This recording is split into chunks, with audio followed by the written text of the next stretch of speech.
I wish you could be talking to that guy. I know you don't talk to him.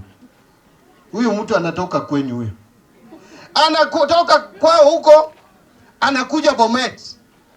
Alafu anaambia watu wa Bomet ati President Ruto amechukua pesa yote, amewacha Wakalenjin bila pesa, hakuna miradi, anapelekea Wajaluo pesa. Na mahali anatoka kuna miradi zinaendelea mbele. Zinaenda mbele. Kwani sisi si binadamu kwa hii nchi?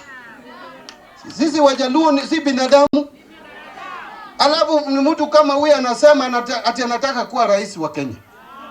Na anatembea na watu wengine. In fact, they say, if you want to know me and my character, check the people I work with. Anyone who is walking and moving around with Rigathi Gachagua is as evil in his mind as Rigathi Gachagua is. Because if you don't believe that other Kenyans deserve being in this country, then akili yako iko na shida. Na wale wanatembea nao na yeye, ninawaambia, if you don't want to stop working with that man, then we will make a conclusion that hata nyinyi akili yenu iko na shida. Juzi ninaona Kalonzo anasema we cannot sell KPC. He was in the Kibaki cabinet of 2009 which approved.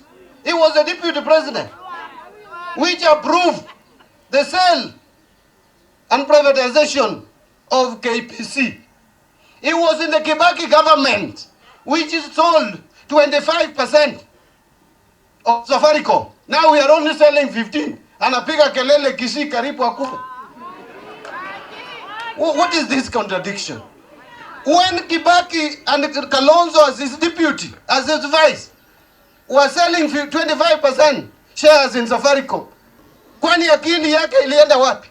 Saa hii anajua to sell 15% is bad. 25% was okay. Wacha kucheza na watu bwana. Watu wako na akili.